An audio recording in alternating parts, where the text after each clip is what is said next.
वालेकुम वरहमतुल्लाह। कल जो मैंने एक वीडियो अपलोड किया था और उस पे एक भाई ने क्वेश्चन किया था कि सिस्टर आप अटैचमेंट के बारे में कुछ बताइए और जो हार्ट ब्रेक्स होते हैं उसको हैंडल कैसे किया जाए और जो अटैचमेंट्स होती हैं उनकी वजह से हर्ट जो होता है उसके बारे में कुछ आप बताइए।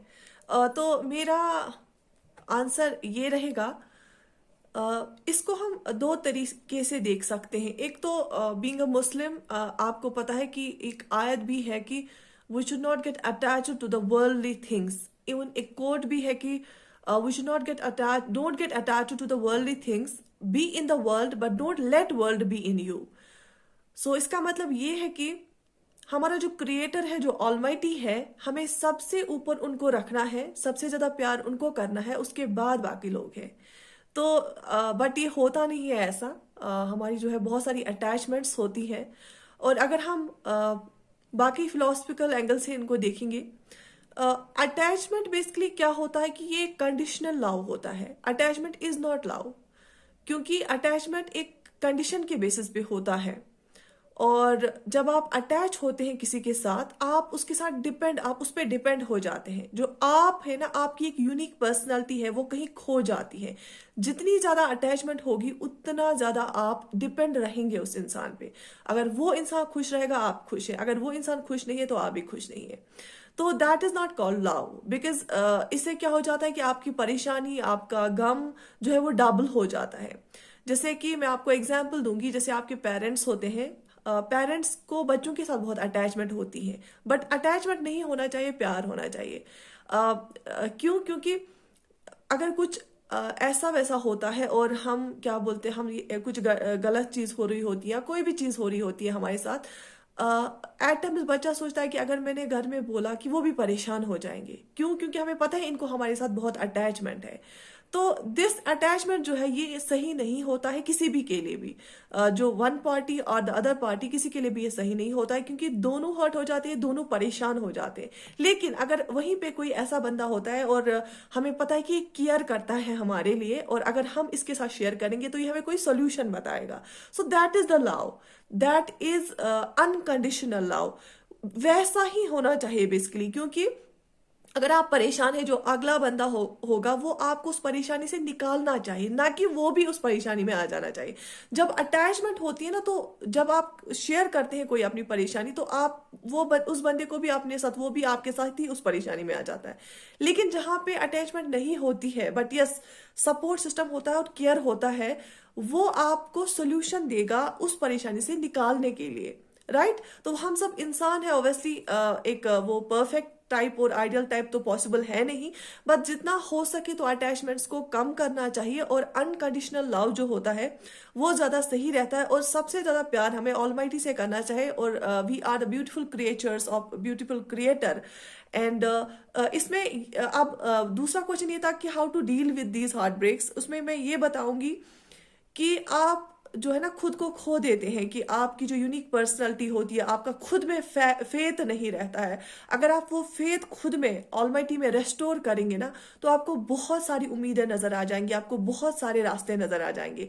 और जितना भी जो भी कुछ लाइफ में होता है, जैसे ऐसे कुछ चीजें होती है, आपके साथ बहुत ज्यादा अटैचमेंट होती है किसी के साथ, फिर आप हर्ट हो जाते हैं, ये आपको इससे बहुत सीख मिलती है। आप इसको एज अ लर्निंग लेसन लेना चाहिए। और सबसे बेस्ट चीज ये है कि आप लिखो चीजों को, आप अंदर से क्या फील कर रहे हैं। अगर आप सैड फील कर रहे हैं, आप एंग्री फील कर रहे हैं, it is okay. You should accept it that मैं, हाँ मैं गुस्सा हूं, मैं सैड हूं। और इसको जो आप फेस करें, इसको एक्सेप्ट करें। तो लिखो चीजों को जो आपको लग रहा है। दूसरा, आप खुद पे फोकस करें। बहुत सारे एक कंफ्यूजन है बहुत सारे लोगों में, कि इनको लगता है कि जैसे सेल्फ लव का कॉन्सेप्ट है, सेल्फ लव मतलब नहीं होता है कि सेल्फिशनेस, वो एक खुदगर्जी नहीं होती है। सेल्फ लव यही हमें सिखाता है कि अगर ऑलमाइटी ने आपको एक खूबसूरत जिंदगी दी है, इसकी कदर करो। सेल्फ लव का मतलब ये नहीं कि आपको तकब्बुर में रहोगे, आप दूसरों को इग्नोर करेंगे, नहीं। सेल्फ लव का मतलब होता है कि अगर आप, ऊपर वाले ने आपको एक अच्छी बॉडी दी है, आपको एक अच्छी जिंदगी दी है, आप इसका ख्याल रखो। आप जब खुद का ख्याल रखेंगे तब आप खुश रहेंगे। जब आप अंदर से खुश रहेंगे ना, तो आप दूसरों के लिए दुगना कर सकते हैं। ठीक है? You can multiply it money money times and you will be available more and more for people, but क्यों? क्योंकि जब आप एनर्जेटिक खुद होंगे। लेकिन जब आप खुद को इग्नोर करेंगे, आप किसी के साथ अटैच्ड है, आप जो है उसके बारे में फिक्रमंद फिक्रमंद फिक्रमंद रहेंगे, तो दैट मीन्स आपको कोई फेथ ही नहीं है। तो जब आप अटैचमेंट्स बढ़ती है ना इंसान की, तो उसको जो है फेथ उसका कम हो जाता है। बट जिस इंसान का जितना ज्यादा फेथ होता है ना, ऑलमाइटी पे, क्रिएटर पे फेथ होता है, खुद की काबिलियत पे फेथ होता है, वो ज्यादा अटैच नहीं होता है। उसी को हम इमोशनल इंटेलिजेंस बोलते हैं। इमोशनल इंटेलिजेंस का मतलब होता है कि no doubt human is an emotional being, और होना भी चाहिए, इमोशंस बहुत जरूरी है। बट उन इमोशंस को हम कैसे बैलेंस करें, क्योंकि डिफरेंट रिश्ते होते हैं हमारे, अब उनको कैसे बैलेंस करें, किसी इमोशन को ज्यादा हावी ना होने दे, that is the emotional intelligence. और वो इमोशनल इंटेलिजेंस भी मैं बोलती हूँ कि इन्हीं लर्निंग लेसन से आपको आ जाती है। अगर आप लाइफ में आपके साथ कुछ ऐसे एपिसोड्स होते हैं तो आप बहुत कुछ सीखते हैं। लेकिन अगर आपके लाइफ में आपके साथ ऐसे इंसिडेंट्स हुए और आपने नहीं सीखा, सो वो बहुत बड़ी गलती होती है कि जब आप उसी गलती को बहुत बार दोहराते हैं। दूसरी एक चीज ये भी है कि आपको माइंडफुलनेस लानी होगी अपने अंदर। वो होता है कि आप फोकस्ड रहे। जैसे अभी आप यहाँ पे हैं, आप मेरी बात सुन रहे हैं, आपको पूरा फोकस मेरी बात की ओर होना चाहिए। और बहुत सारे ऐसे क्वेश्चंस भी आते हैं कि हमारा जो फोकस है वो नहीं रहता है, वो कैसे आएगा?